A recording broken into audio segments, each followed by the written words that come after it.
Chapter 10. The Experience of the Holy. In the year that King Uzziah died, I also saw the Lord sitting upon a throne, high and lifted up, and his train filled the temple.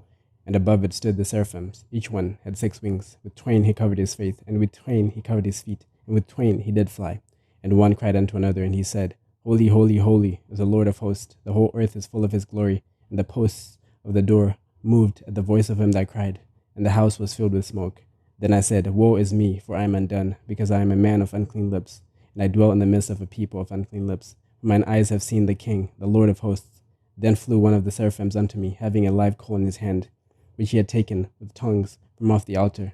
And he laid it upon my mouth, and said, Lo, this hath touched thy lips, and thine iniquity is taken away, and thy sin is purged. Also I heard the voice of the Lord saying, Whom shall I send, and who will go for us? Then said I, Here I am, send me. And he said, Go, and tell this people, Hear ye indeed, but understand not, and see ye indeed, but perceive not. Make the heart of this people fat, and make their ears heavy, and shut their eyes, lest they should see with their eyes, and hear with their ears, and understand with their hearts, and convert, and be healed. Then I said, Lord, how long? And he answered, Until the cities be wasted without inhabitant, and the houses without men, and the land be utterly desolate, and the Lord have removed man far away, and there be a great forsaking in the midst of the land. But yet it shall be a tenth, and it shall return, and shall be eaten, as a teil tree, and as an oak, whose substance is in them, when they cast their leaves. So the holy seed shall be the substance thereof. Isaiah 6. This chapter is one of the greatest in the Old Testament. It clearly reveals the essence of biblical religion. The prophet describes the vision of his vocation in words and pictures, which express at the same time his fundamental experience of God, his interpretation of human existence, and his conception of the prophet's tasks. His experience of God is an experience of the holiness of God. He interprets man's condition as one of uncleanness and inability to face God. The prophet's task is paradoxical, set against the natural meaning of prophecy. These three ideas belong together and comprise perhaps the highest expression ever given to the prophetic spirit.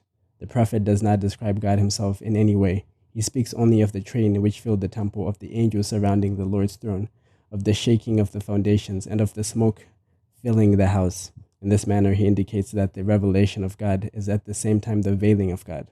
God can reveal himself only by remaining veiled, but even the veiled revelation makes Isaiah feel that he is perishing. The facing of God, even if it be a mere approaching to his sphere, even if God himself remains hidden, means the annihilation of man. The same feeling is expressed in the cry of the seraphim. Holy has a double meaning, as in the context clearly shows. It means the majesty of which the world is full, and it means purity as against human impurity. Glory without purity is the character of all pagan gods, and purity without glory is the character of all humanistic ideas of God. Humanism has transformed the inaccessibility of God into the sublimity of his moral commands. Humanism has forgotten that God's majesty, as experienced by the prophet, implies the shaking of the foundation whenever he appears, and the veil of smoke whenever he shows himself. When God is identified with an element in human nature, as in humanism, the terrifying and annihilating encounter with majesty becomes an impossibility. But holy means also moral perfection, purity, goodness, truth, and justice. God's glory can fulfill all the world only because he is holy in this double sense.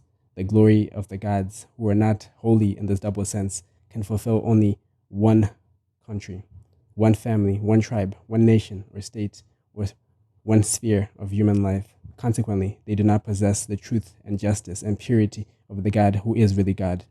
They are demons aspiring to holiness, but excluded from it because their glory is majesty without purity. Therefore, let us say, during this time particularly, Thou only art holy. The prophet confesses that he is a man of unclean lips, that he lives in the midst of a people of unclean lips.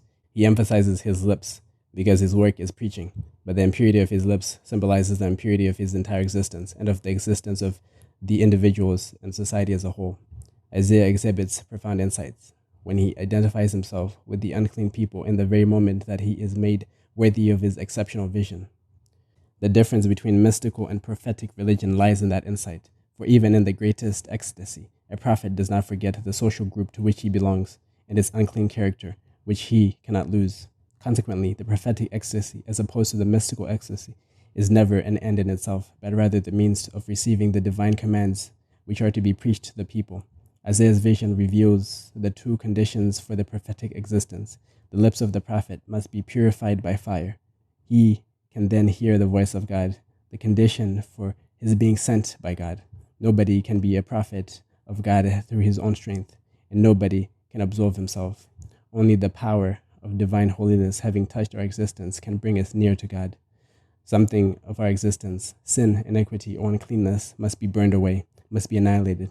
Only through such annihilation can God speak to us and through us. But whether or when he speaks to us at all does not depend upon us in any way. Isaiah did not produce either the vision or the purification. He was overcome with terror and awe, and he had to act. For God asks, who will go for us? God waits for the answer. He does not compel. Isaiah's decision to go must be free. Freedom of decision is the second condition of prophetic existence. A prophet must decide whether or not he will dedicate himself to the task. With respect to our fate and our vocation, we are free. With respect to our relation to God, we are powerless. The majesty of God is evident in either case. The prophet then describes the content of the divine command. Make the heart of this people fat, and make their ears heavy, and shut their eyes.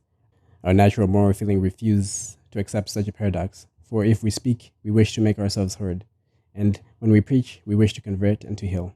But the prophet accepts the divine command, and when his natural feeling impels him to ask how long, he receives the answer, until the cities be wasted without inhabitants, and the houses without men, and the land to be utterly desolate. No hope or promise is expressed. What is the meaning of this paradox? It means that the true prophets are the instruments of God in the actualization of his judgment against mankind. They are instruments insofar as the prophetic word always excites the opposition of man with respect to both his vital existence and his moral and religious existence, indeed, particularly with respect to his religious existence. All people desire false prophets who, through the glorification of their gods, glorify their followers and themselves. People long to be flattered in regard to their desires and virtues, their religious feeling and social activity, their will to power and utopian hopes, their knowledge and love, their family and race, their class and nation. And the false prophet can always be found to glorify the demon they worship. But when the voice of the true prophet is raised, they shut their ears, they contradict his statements, and they ultimately persecute and kill him, because they are not able to receive his message. The order endures until the prophet's words are fulfilled, and the cities are destroyed, and the land is made desolate. We are eager for the prophetic spirit. We are anxious to lead the people to a new justice and to a better social order. We long to save the nations from a threatening doom. But does our word, if it be God's word, have a better effect than that which Isaiah saw in his vision and experienced in his life? Are we more than he was? Are our people today less devoted to demons than his people were? If not, can we expect anything other than what he was told to expect through his vision? We must pray for the prophetic spirit, which has been dead for so long in the churches. And he who feels that he has been given the prophetic task must fulfill it, as Isaiah did. He must preach the message of the new justice and of the new social order in the name of God and his honor. But he must expect to be opposed and persecuted, not only by his enemies, but also by his friends, party, class, and nation. He must expect to be persecuted to the degree to which his word is the word of that God who alone is holy, that God who alone is able to create a holy people out of the remnant of every nation.